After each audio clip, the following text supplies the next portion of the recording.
자, 전도사님을 봐주시기 바랍니다. 네.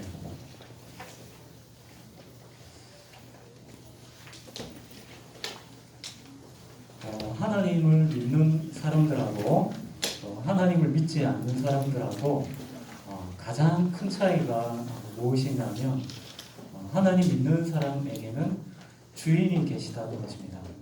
주인을 섬기는 사람이 바로 하나님 백성입니다. 반대로 하나님을 믿지 않는 사람은 그들이 섬기는 주인이 있는 것 같지만 실제로는 자신의 욕심을 따라서 살게 됩니다. 여러분은 어떠십니까? 주인이 있으십니까? 아니면 주인이 없습니까? 내가 하나님 백성이다 하면 가장 큰 차이점이 내가 주인이 있는 분이라는 겁니다. 주인 없이 살고 있다 그러면 우리는 하나님에 대해서 더 배워야 됩니다. 그래서 예전에 그리스도인들은 믿지 않는 사람들이 봤을 때 이런 걸 느꼈습니다. 저 사람이 충성하고 있는 누군 보스가 있는 것 같아요. 보스가. 우리말 잘 안 듣네. 자기 보스에게 굉장히 충성된 사람인 것 같아요. 그런 인상을 주었습니다. 그게 바로 하나님 백성이 믿지 않는 사람들과 다른 점입니다. 오늘 말씀은 요셉에 대한 내용입니다. 여러분 요셉 좋아하십니까? 네. 좋아하세요? 네. 요셉 같은 동생이 있으면 좋겠습니까? 아니요? 아니, 아까 좋다고 했는데 왜 갑자기? 그럼 요셉 같은 오빠가 있으면 좋겠습니까? 전도사님이 갑자기 혼란스러워졌습니다. 아까 틀면서 좋다고 그린 것 같은데 같이 살기 싫다고 하네요. 여러분 요셉에 대해서 굉장히 잘 알고 있는 것 같아요. 예. 요셉이 그럼 어떤 사람인지 저희가 한번 살펴보도록 하겠습니다. 요셉은 오늘 본문에 나와 있는 내용으로 하면 지금 17살입니다. 17살이면 지금 우리 나이로 하면 몇 학년이죠? 17살 같으면 고1, 고2 그 정도 되겠죠, 그죠? 그 정도 나이입니다. 고1입니까, 정확하게? 네. 자, 고1을 염두에 두고 우리가 요셉이 어떤 일을 겪었는지 우리 같이 생각을 해보도록 하겠습니다. 오늘 본문은 39장 1절부터 내용입니다. 요셉은 지금 어디에 있냐면 애굽에 있습니다. 원래 요셉은 어디에 있었나요? 가나안 땅에 있었죠. 자기 아버지 야곱과 함께 지금 가나안 땅에 살고 있었습니다. 원래 요셉의 고향은 하란이었습니다. 자기 삼촌이 있는 친척이 있는 그곳이었습니다. 그런데 아버지와 함께 가나안 땅으로 내려와서 살고 있었는데 가나안 땅에 내려왔을 때 나이가 6살 때입니다. 6살 때 자기가 살던 고향에서 떠나서 자기 아버지와 함께 자기 가족들과 함께 가나안 땅으로 왔습니다. 근데 지금 요셉은 어디에 있나요? 39장 1절에 보면 요셉이 이끌려 애굽에 내려가매 바로의 신하 친위 대장 애굽 사람 보디발이 그를 그리로 데려간 이스마엘 사람의 손에서 요셉을 사니라. 누가 요셉을 샀다고 나오니까 애굽의 친위 대장 보디발이라는 사람이 요셉을 샀습니다. 여러분 지금 요셉은 뭐가 됐나요? 노예가 됐습니까? 사고 팔 수 있는 존재로 바뀌었네요. 민아야, 너는 다른 사람이 너를 산다면 얼마 줘야 될 것 같니?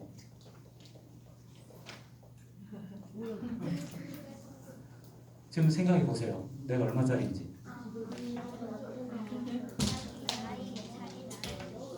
요셉이 지금 팔렸다고요. 경매를 막 해가지고 요셉이 얼마에 팔렸냐면 은화 20개로 팔렸습니다. 가나안 땅에 살고 있었던 요셉이 왜 지금 애굽 땅에 노예가 돼서 팔리게 되었습니까? 그 이유는 형들에게 미움을 받아서 형들이 팔아버린 것입니다. 형들이 왜 요셉을 이렇게 미워했을까요? 여러분 생각해 보세요. 어느 날 여러분 집에 있는데, 물론 형제들이 없는 사람도 있죠. 위에 큰 형이나 누나가 있는 사람을 생각해 봅시다. 어느 날 형이나 누나가 얘야, 내 따라가자, 손잡고 가는 거예요. 그러더니 어느 가게한테 앞에 가더니, 자, 300만 원부터 시작하겠습니다. 그러는 거예요. 주위 사람들이 저요 350. 저쪽에서 400 나중에 1000만 원이 됐습니다. 더 이상 부른 사람이 없습니다. 네, 감사합니다. 낙찰되셨습니다. 안녕. 저리로 가라. 오빠, 나 누나가 그렇게 하면 어떨 것 같아요? 그 요셉은 지금 그와 같은 일을 당한 것입니다. 형들이 요셉을 팔아버렸습니다. 어떻게 이런 일이 일어날 수가 있을까요? 너무 원통한 일이죠. 요셉이 이렇게 팔려나간 이유가 있습니다. 여러분들이 잘 알고 있는 것 같아요. 아까 전도사님이 질문을 하니까 아무도 요셉 같은 친구는 원하지 않는다 하는 거 보니까 잘 알고 있는 것 같아요. 여러분, 어느 날 집에서 엄마 아빠가 늦게 퇴근을 합니다. 띵동, 엄마 왔다, 아빠 왔다. 그러니까 막내 동생이 다다다다다닥 뛰어가는 거예요. 문을 탁 열자마자 막내 동생이 얘기하는 거예요. 엄마 아빠, 오늘 형아가 엄마가 스마트폰으로 게임하지 말라 그랬는데 오늘 3시간이나 게임했어.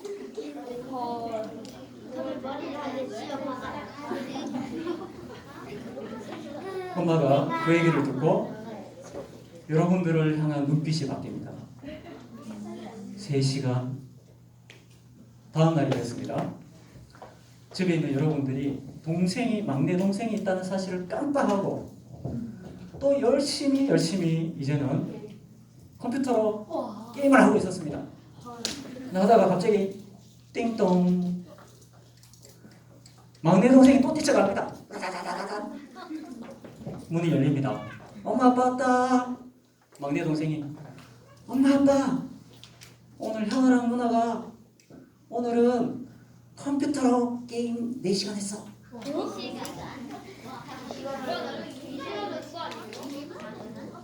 여러분, 일주일 동안 막내 동생의 고발로 인하여 앞으로 한 달 동안 스마트폰 압수와 PC 금지령이 내려지게 되십니다. 여러분, 그런 동생 있으면 어떨 것 같아요? 네? 너무 좋아요? 네. 스마트폰이 없는 친구들은 걱정 없대요. 원래 없기 때문에. 요셉은 어떤 사람이었냐면 형들과 굉장히 달랐습니다. 사실은 요셉이 형들과 달랐다기보다는 형들이 요셉과 너무나 다른 사람이었습니다. 여러분, 혹시 그런 경험을 한 적이 있는지 모르겠습니다. 명절이 되면 친척들이 다 모이죠. 그런데 아마 그런 경우가 있을 거예요. 여러분들 가정만 하나님을 믿는 경우가 있을 거예요. 다른 친척들은 전부 다 신앙이 없어요. 그래서 모이면은 제사를 드립니다. 왜냐하면 다른 친척들 전부 다 하나님 안 믿거든요. 제사 드리는데 너무 막 힘듭니다. 뒤에 그냥 숨어 있어야 됩니다. 그리고 있는 동안 이런 얘기 저런 얘기 막 듣습니다. 거기 사촌, 형들, 누나들, 언니, 오빠, 동생들 막 있는데 어린아이들은 따로 있죠. 따로 방에서 모이면은 아이들이 문을 잠그고, 야, 우리 같이 놀까? 근데 갑자기 그 중에 제일 큰 형이 너희들 이번에 세뱃돈 많이 받았지? 잘 됐네. 자, 둘째 동생 카드 꺼내. 카드 놀이 우리 하는 거야. 그래서 속으로 얘기하는 거죠. 이번에 다 가져가는 거야. 그래서 카드 게임을 막 하는 거예요. 그래서 크리스찬이 나는 거기 있는 거 너무 불편해요. 그죠? 나가려 그러면 니 어디 가노? 니 세뱃돈 많이 받았잖아. 해야지. 불편합니다. 또 나중에 다음 날이 돼가지고 이제는 얘들아 우리 밖에 나가서 놀자. 아이들 우르르 데리고 나갑니다. 근데 큰 형아가 담배를 핍니다.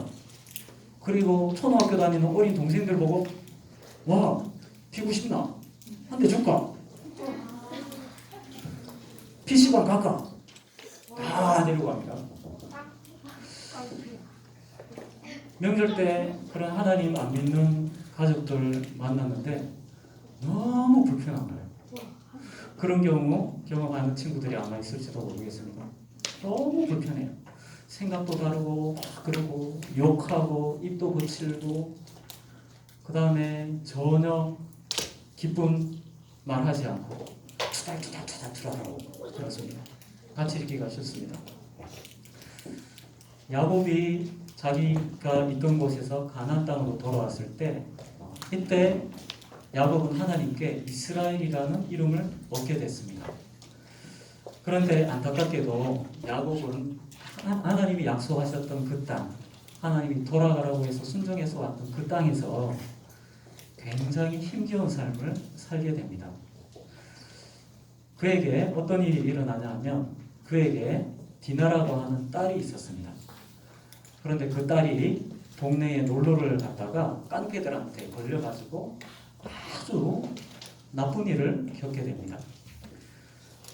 그것만 해도 이 야곱, 아버지 야곱은 마음이 너무 상했습니다. 어찌할 바를 모를 정도로 마음이 상했습니다. 그런데 이 소식을 들은 디나의 두 오빠가 마음에 분노를 이기지 못했습니다. 그래서 나중에 시간이 지나서 그 사람들을 속여가지고 그 마을에 쳐들어가서 남자들을 다 죽입니다. 그리고 거기 있는 아이들과 많은 사람들을 노예로 붙잡아 옵니다. 이 소식을 듣고 다른 형들도 그 얘기를 듣고 그래? 죽은 사람들이 막 누워있는 그곳에 가서 막 약탈을 하기 시작합니다. 야곱이 또 이 얘기를 듣습니다. 야곱이 이번에는 큰일 났구나. 가나안 사람들이 이 소식을 들으면 우리 가만 안 둘 텐데 약속의 땅에 왔는데 우리가 약속의 땅에서 잘못하면 쫓겨나거나 우리가 죽게 생겼다. 큰일 난다. 야곱은 약속의 땅에 와서 자식들 때문에 밤에 잠을 자지 못합니다. 너무나 고통스러운 나날을 보내게 됩니다. 야곱의 형들은 살인자요, 음란한 자요, 아주 폭력적이고 부모님의 말씀에 순종하지 않고 굉장히 교만한 악당들이요, 거꾸리들이었습니다. 아주 악한 거꾸리들이었습니다. 그런데 이상하게 요셉만 하나님에 대해서 굉장히 관심을 가지고 있었습니다. 여러분, 요셉은 하나님을 사랑하는 사람이었습니다. 왜 그랬을까요? 왜 요셉만 형들과 같지 않게 하나님을 소중하게 생각을 했을까요? 요셉이 자기가 살던 곳에서 떠나서 가나안 땅에 올 때 그때가 야곱의 인생에서 어떤 시기였냐면 야곱이 가장 하나님 앞에서 신앙이 좋을 때였습니다. 그래서 그에게 있어서 하나님 앞에 나가서 결단하고 하나님의 말씀에 순종하고 하나님 말씀에 순종하기 위해서 모든 어려움을 기꺼이 감수하는 그 믿음이 나왔던 때가 바로 자기가 살던 땅에서 가나안 땅으로 올 때였습니다. 그런데 요셉이 그 어린 나이에 그 환경을 다 지켜봤습니다. 그리고 그 과정 중에서 자신의 아버지가 결단을 내리는 것을 본 것뿐만 아니라 그 가운데서 하나님이 함께 하시는 것을 보게 됐습니다. 그래서 요셉의 마음속에는 하나님에 대한 그런 깊은 신뢰와 믿음이 있었습니다. 그런데 그의 형들은 어떨까요? 야곱이 자신이 도망쳐 올 때 자기 삼촌에게 얘기합니다. 몰래 도망쳐 왔는데 알고 쫓아오거든요. 죽이려고. 그래서 재산을 다 도로 뺏어가려고 쫓아왔는데 하나님이 막으셔가지고 그냥 인사만 하고 가게 됩니다. 그때 이 야곱이 자기 삼촌한테 하는 말이 뭐냐면, 내가 20년 동안 당신을 섬기면서 밤에 잠도 자지 못하고 먹을 거 제대로 먹지 못하고 밤낮을 내가 뛰어서 일을 했다. 그렇게 얘기를 했습니다. 무슨 말이냐면은 이 야곱의 형들은 이 아버지의 믿음을 볼 기회가 없었습니다. 그냥 아빠는 계속 일하러만 나가 있었지 아빠가 어떤 믿음을 가지고 있는지 볼 기회가 없었습니다. 그런 사이에 형아들은 다 이미 커버렸어요. 이제 가나안 땅으로 떠나올 때도 아빠가 믿음의 결단을 하지만 이미 머리가 다 굵어져가지고 관심이 없는 거예요. 뭐 아빠가 뭐 생각이 있겠지. 전혀 관심이 없는 거예요. 그래서 이 요셉의 형들은 신앙을 제대로 갖지 못하고 하나님에 대해서 잘 알지 못한 상태에서 여기 오고 자기들이 살던 대로 살았던 것입니다. 근데 요셉만 하나님이 얼마나 소중한 분인지 기억하고 있었습니다. 그래서 요셉에게 늘 관심사, 마음이 아팠던 게 뭐냐면 형들이 하나님 앞에 겸손했으면 좋겠는데 형들하고 딱 같이 있으면 바로 휴대폰부터 꺼내는 거예요. 그래가지고 보지 말라 하는 것부터 찾는 거예요. 그리고 막 웃으면서 야야 너 이거 본 적 있어? 같이 막 보고 웃고, 그리고 카드 꺼내가지고 카드 놀이하면서 돈 뺏고, 그리고 지나가다가 약한 양치는 사람 있으면 양도 뺏기도 하고 못된 짓을 많이 하는 걸 보고 요셉은 마음이 아파서 가만히 있을 수가 없었습니다. 그래서 아버지에게 달려가서 아버지 형들이 해서는 안 되는 이런 일을 하고 있어요. 야곱은 이 요셉의 말을 듣고 마음이 아팠지만 요셉이 너무 기특한 거예요. 유일하게 위안이 되는 아들이 요셉이었습니다. 자녀들 때문에 마음고생, 잠도 자지 못했는데 유일하게 요셉이 자신의 마음을 알아주고 그에게 기쁨을 줬습니다. 그래서 야곱이 그에게 좋은 옷을 입혀서 늘 그를 사랑했습니다. 그런데 그의 형들은 아버지가 자기들을 좋아하지 않는다는 걸 벌써 이미 알고 있어요. 대신에 저 막내 아들을 너무 사랑하는 것을 보고 있는 거예요. 그래서 이 형들의 마음이 너무나 미움으로 가득 찼습니다. 뿐만 아니라 이 야곱의 형제들은 너무나 못됐긴 했지만 그 가정이 복잡했습니다. 엄마가 4명이에요. 첫 번째 엄마에게서 6명의 아들이 나왔습니다. 두 번째 엄마에게서 2아들이 나왔습니다. 첫 번째 엄마의 종을 통해서 2명의 아들이 나왔습니다. 두 번째 엄마의 종을 통해서 또 2명의 아들이 나왔습니다. 그래서 12명의 아들이 있는데 서로 하나가 안 돼요. 서로도 친하지 않습니다. 이 12아들의 마음도 상처로 가득 차 있었습니다. 그래서 늘 불만에 차 있었습니다. 아버지에 대한 분노, 미움, 자기 형들에 대한 미움, 다른 형제들에 대한 미움, 나의 다른 어머니, 친어머니가 아닌 다른 어머니에 대한 미움으로 상처가 많았습니다. 그러니까 이 형들도 어떻게 보면 이해가 될 수도 있는 부분이 있는 거예요. 너무나 거친 사람이었습니다. 그런데 이 요셉이 자기들이 잘못한 거, 나는 힘들어 죽겠는데, 아빠한테 가서 또 가가지고 다 알려주는 거예요. 여러분 다시 한번 묻겠습니다. 이런 동생 집에 있으면 좋겠나요? 아니요라고요? 나중에 끝에 어떻게 변화되는지 우리 한번 보겠습니다. 지금은 다 싫다는 거예요, 그죠? 그래서 이 형들은 너무너무 요셉이 미웠습니다. 어느 날 이 형들이 양을 치러 갔습니다. 목축하는 사람은 양을 칠 때 좋은 풀을 먹이기 위해서 정말 먼 곳으로 다닙니다. 50km, 60km도 멀리 갑니다. 근데 어느 날 이 형들이 어디로 양을 치러 가게 되냐면 세겜으로 가게 됩니다. 세겜 어느 곳일까요? 세겜은 바로 야곱의 두 아들이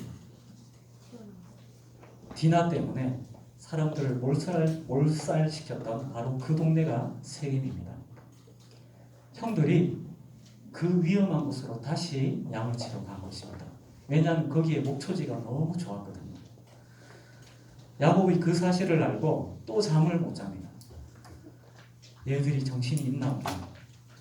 가나안 사람들이 이 사실을 알면 얘들 가만히 안 둘 텐데 밤잠을 이루지를 못하는 겁니다.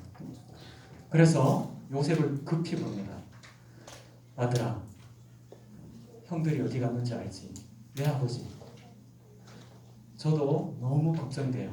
형들이 세겜으로 갔어요. 그래, 아빠 마음하고 똑같구나.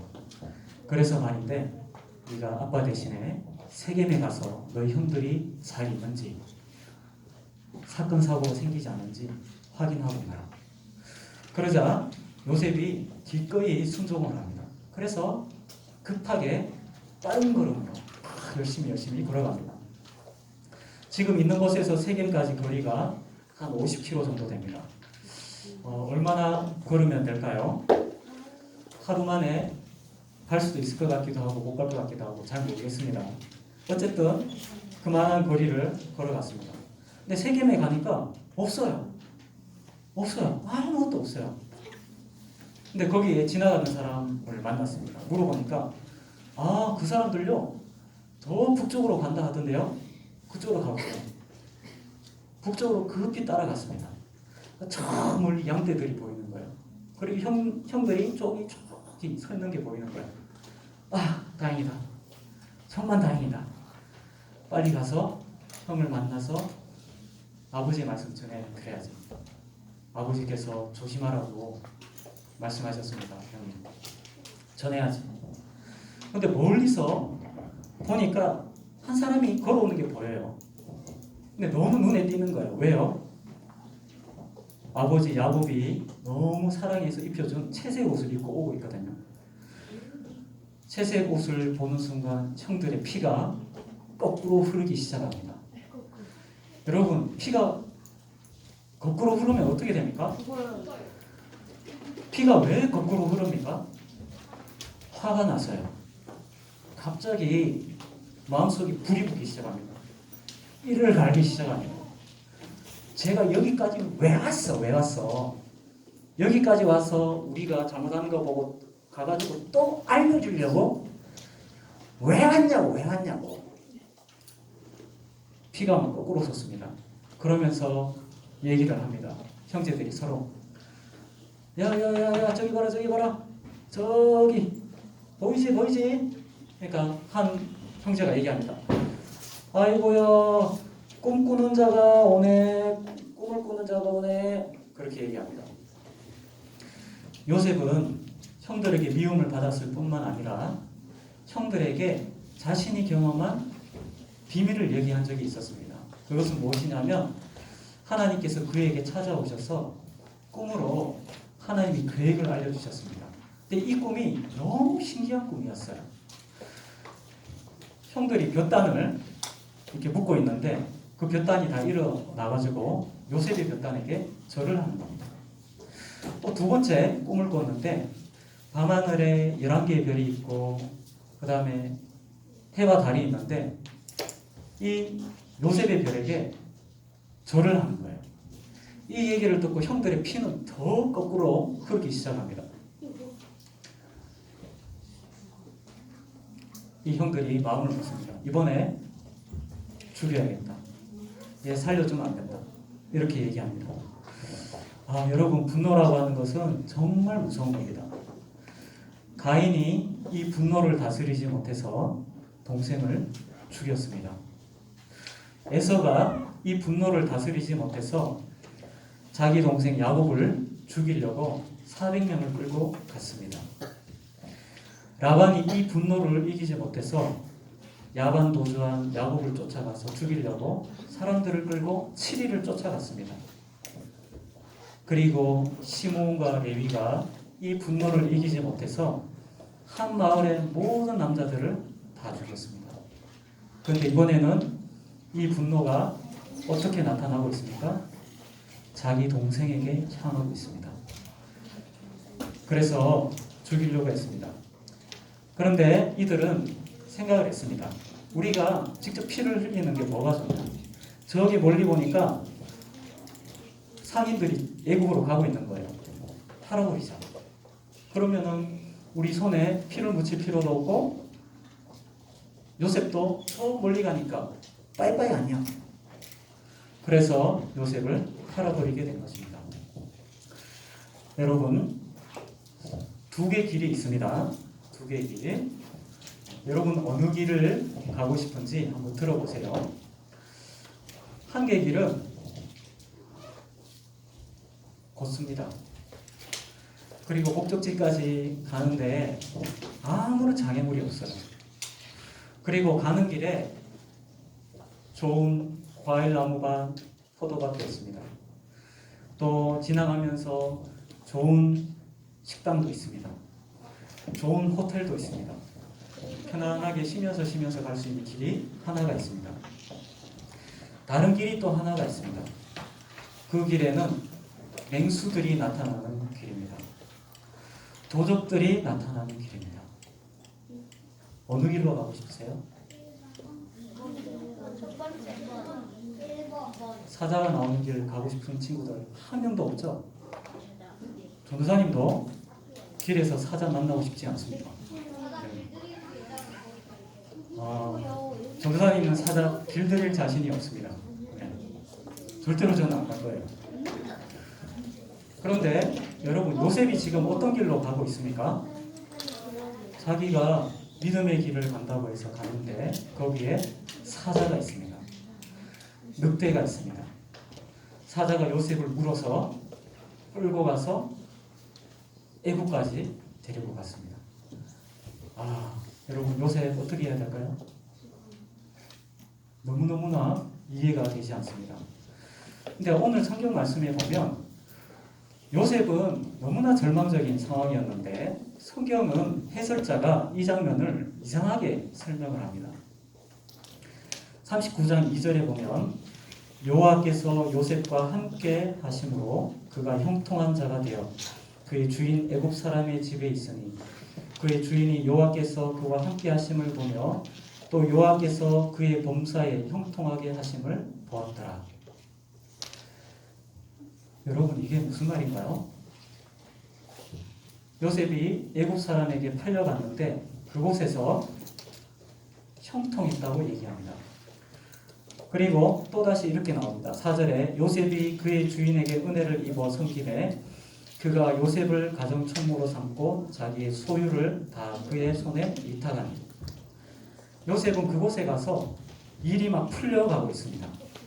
비록 노예이긴 했지만 노예로서 가장 높은 지위에 올라가게 됩니다.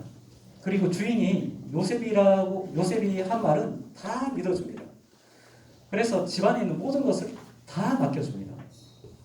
이것을 보고 이 장면의 해설자는 그 이유를 이렇게 설명합니다. 여호와께서 요셉과 함께 하심으로.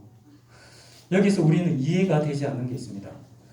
하나님이 함께 하신다면 왜 요셉이 노예로 팔려가지 않도록 지켜주시지 않고 왜 팔려가고 난 다음에 거기서 함께 하시느냐 하는 것입니다. 다음 장면에 보면 요셉은 자기 주인의 아내에게 누명을 뒤집어 쓰고 또다시 이번에는 감옥으로 갇히게 됩니다. 19절에 그의 주인이 자기 아내가 자기에게 이르기를 당신의 종이 내게 이같이 행하였다 하는 말을 듣고 심히 노한지라. 이에 요셉의 주인이 그를 잡아 옥에 가두니 그 옥은 왕의 제수를 가두는 곳이었더라. 요셉이 옥에 갇혔으나. 요셉은 또 옥에 갇혔습니다. 그러면 무슨 말씀이 또 나올까요? 21절에 여호와께서 요셉과 함께 하시고 그에게 인자를 더하사 간수장에게 은혜를 받게 하시네. 감옥 안에서 또 뭔가 일이 잘 풀리기 시작합니다. 여러분 삶 속에 하나님이 함께 하시면 좋겠습니까?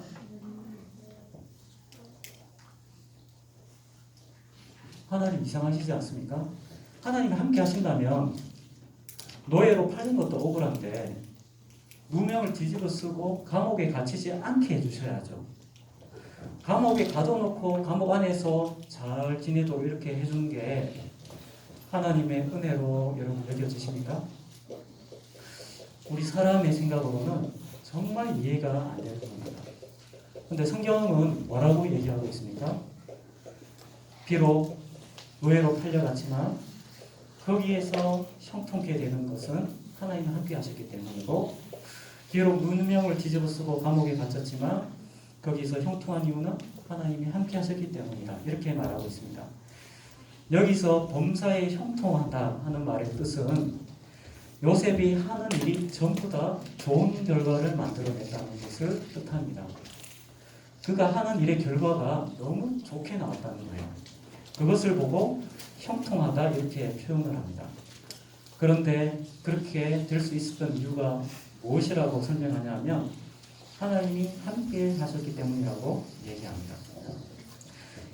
여기서 우리가 정말 중요한 한 가지 사실을 우리가 알게 됩니다. 여러분, 우리가 믿는 하나님과 다른 종교에서 말하는 신과 가장 큰 차이가 무엇일까요? 여러분이 섬기고 있는 하나님하고 이슬람이나 아니면 여러 가지 다른 종교들에서 믿고 있는 신하고 무엇이 다릅니까? 그들도 열심히 신앙생활을 합니다. 우리도 신앙생활을 한다고 하죠. 하나님이 뭐가 다르십니까? 오직 우리가 섬기는 그 하나님만 우리 삶에 개입하십니다. 우리의 삶에 오셔서 간섭하십니다. 우리의 기도에 응답하십니다. 이 세상에 그 외 다른 어떤 신도 응답하지 않습니다. 우리 삶에 개입하지 않습니다. 요셉이 형통했다고 하는 말은 하나님께서 요셉 삶 가운데 찾아오셔서 그의 삶에 개입하셨다는 것을 말합니다. 여러분, 하나님이 여러분 삶 가운데 오셔서 개입하시고 여러분들에게 뭔가 일을 행하신다는 사실을 여러분 알고 계십니까? 요셉이 처음에 몰랐어요. 그런데 자꾸 지내다 보니까 하나님이 가까이 느껴지기 시작했습니다. 요셉은 자신의 꿈을 통해서 하나님이 나에게 분명히 이 꿈을 통해서 말씀하신 게 있었습니다. 하나님 나에게 왜 이런 꿈으로 말씀하셨을까? 그는 하나님을 만나고 하나님 음성을 들은 적이 있습니다. 그래서 노예로 팔려갔지만 그가 절망하지 않을 수가 있었습니다. 근데 뿐만 아니라 그가 하나님을 신뢰하면서 노예로 팔려가서 지내면서 이상하게 지혜가 자꾸 생겼습니다. 뭔가 일을 하려고 하니까 이 일을 이렇게 할 수도 있고 이렇게 할 수도 있는데 내가 첫 번째 방법으로 하면 어떤 결과가 나올지 생각이 떠오르는 거예요. 그리고 두 번째 방법으로 하면 이 일을 하다가는 이런 어려움이 생기겠구나. 그게 딱 떠오르는 겁니다. 그래서 두 번째 방법을 안 쓰고 첫 번째 방법을 썼습니다. 근데 결과가 좋게 나와요. 다음에 주인이 또 일을 맡겼습니다. 이렇게 할까? 저렇게 할까? 이 일을 하는데 이게 어떤 결과를 나올지가 예측이 되는 거예요. 그래서 사고가 안 나는 방법으로 또 일을 합니다. 계속 그런 지혜가 샘솟았습니다. 무슨 말이냐 하면 요셉은 여기에서 노예 생활하면서 감옥에서 간수장에 도와주면서 어떤 지혜가 자꾸 생겼냐면 미래를 예측하는 지혜가 계속 생겼습니다. 여러분들은 지금 아직 사회 경험을 하려면 시간이 많이 있어야겠죠? 여러분 나중에 여러분들이 직장이나 사회생활을 하게 되면 좋은 일은 절대로 우연으로 나오지 않습니다. 좋은 결과 절대로 우연으로 안 나와요. 준비되어 있는 자에게 기회가 왔을 때 딱 결과가 나오지, 나 준비도 하나도 안 해놨는데 좋은 결과가 나온 경우 하나도 없습니다. 뭔가 좋은 고객을 만날 때는 내가 신생기업이라 하더라도 뭔가 통하는 좋은 제품이 준비가 되어 있을 때 우연히 어떤 사람을 만났는데 길이 열리는 것이지, 아무런 준비가 안 되어 있을 때 형통케 되는 일이 없습니다. 우연이라고 일어나는 일이 없습니다. 다시 말하면 이 세상에 좋은 결과를 만들어내는 사람은 전부 다 공통적으로 미래를 예측하는 능력이 어느 정도 있습니다.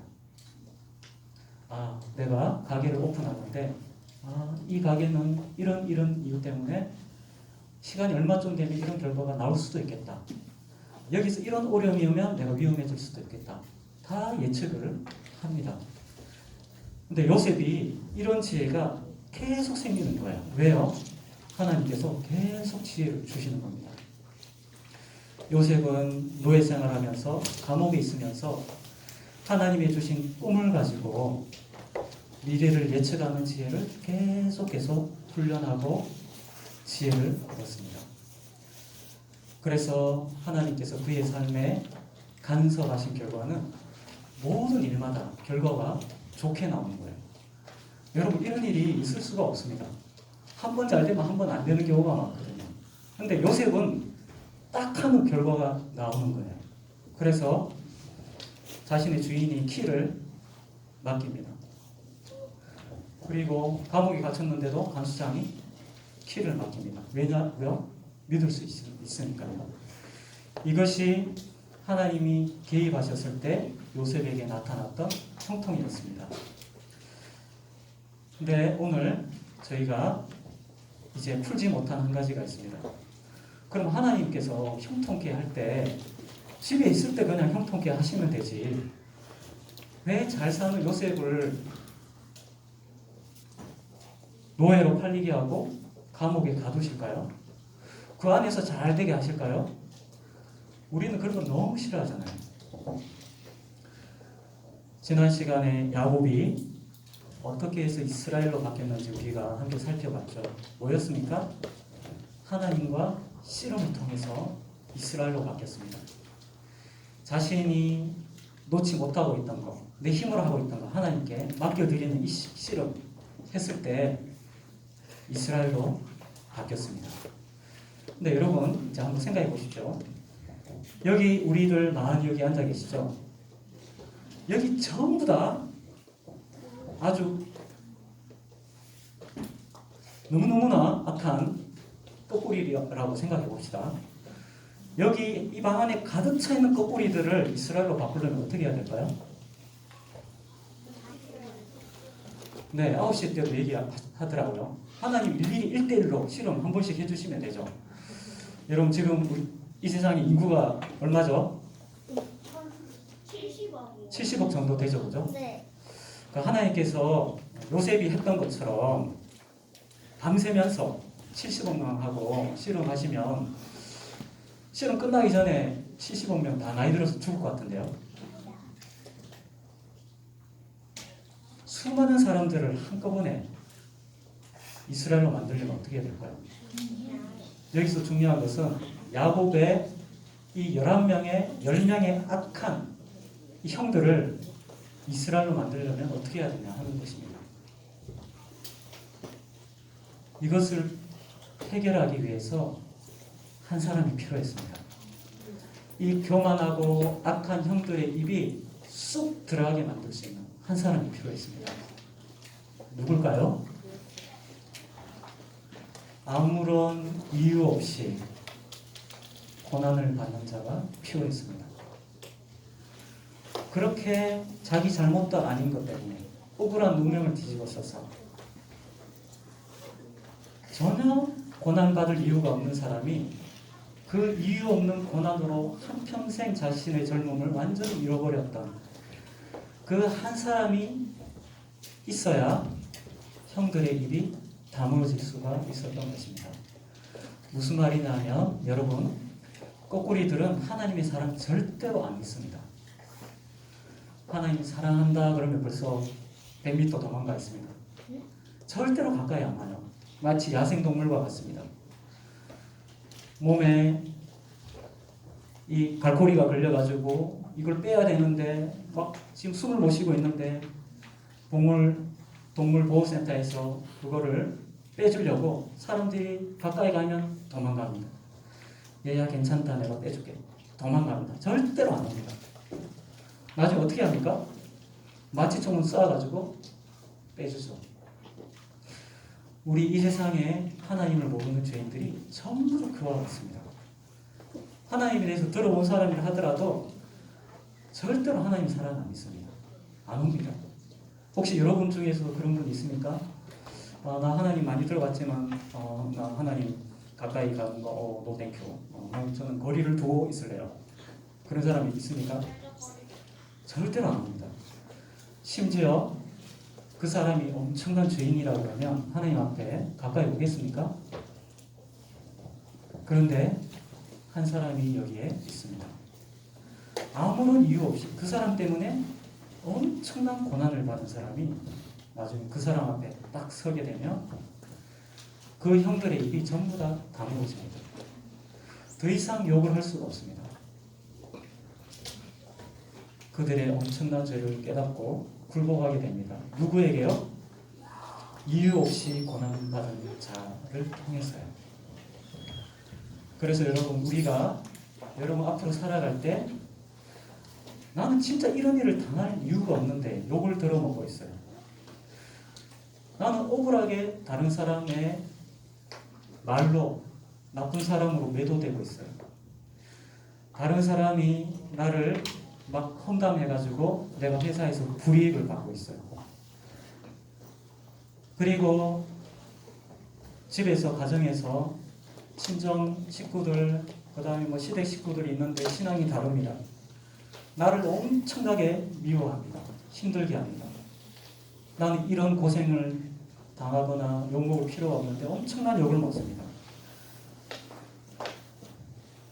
근데 중요한 것은 이 일을 통해서 하나님은 우리가 알지 못하는 죄인들이 하나님께 나오도록 사용하실 때가 많다는 것입니다. 요셉이 바로 이 형들을 다시 하나님 앞에 멋지게 빛나는 너무나 아름다운 사람으로 변화시키는데 사용되는 그런 존재였습니다. 이런 의미에서 요셉은 예수님의 모습하고 너무나 닮아 있습니다. 예수님은 이 땅에 오셔서 전혀 당하지 필요가 없는 이유 없는 고난을 당했습니다. 그와 같이 예수님이 그런 십자가에 죽으셨을 때 많은 죄인들이 그 십자가를 보고 거꾸러지고 하나님께 돌아오게 되는 것입니다. 여러분, 요셉의 이해할 수 없는 고난은 하나님의 구원 계획이었습니다. 뭡니까? 한 사람 한 사람 이스라엘로 바꾸는 게 아니라 자기 가족 전체를 한꺼번에 이스라엘로 만들기 위한 하나님의 비밀이었습니다. 그리고 그들을 장차 애국 엄청난 기근으로부터 건져내는 그런 도구로 사용하는 하나님의 계획이었던 것입니다. 여러분, 그래서 형통이라고 하는 말은 내가 원하는 대로 일이 잘 된다 그런 뜻이 아닙니다. 나를 통해서 하나님의 계획이 이루어지는 것을 보고 형통이라고 합니다. 하나님이 우리에게 무슨 계획을 가지고 계실까요? 첫 번째는 우리가 하나님의 자녀가 되는 겁니다. 그게 하나님이 첫 번째로 원하시는 거예요. 두 번째는 하나님의 자녀답게 사는 것입니다. 이것이 바로 하나님께서 요셉을 통해서 보여주시는 것입니다. 요셉의 형통이 보여주는 게 뭡니까? 하나님은 죄인들을 사랑하시고 이 형제들, 너무나 악한 형제들 구원하시기 원하시고 너무나 멋진 하나님 백성으로 만들기를 원하시고 한 사람 종을 사용하셔서 기꺼이 이 일을 해내고야 마시는 분이시라는 겁니다. 오늘 우리도 이유 없는 고난을 받을 때, 어려움을 당할 때 우리 언젠가는 그 일을 겪게 됩니다. 우리도 기억해야 됩니다. 하나님이 나와 함께 하신다는 사실, 그리고 그 가운데서 절대로 죄에 빠지면 안 됩니다. 요셉이 그걸 이겨냅니다. 여기에서 이 보디발의 아내가 유혹하는데 죄를 탁 이겨냅니다. 내가 이유 없는 고난 받을 때 절대로 죄에 넘어지면 안 됩니다. 그리고 끝까지 하나님이 신뢰해야 됩니다. 그 결과 마지막에 하나님 앞에 멋진 모습으로 나타날 때 죄인들이 다 돌아오게 되거든요. 여러분, 오늘 이 말씀을 통해서 우리는 하나님이 어떤 분이신지 우리가 알아야 됩니다. 하나님이 정말 원하시는 것은 거꾸리 같은 우리들이 다 하나님께 돌아오기를 원하세요. 근데 안 돌아오거든요. 그래서 고난받는 자를 사용하십니다. 결국 누구까지 오셔야겠습니까? 하나님의 아들이 고난을 당하셔야겠습니다.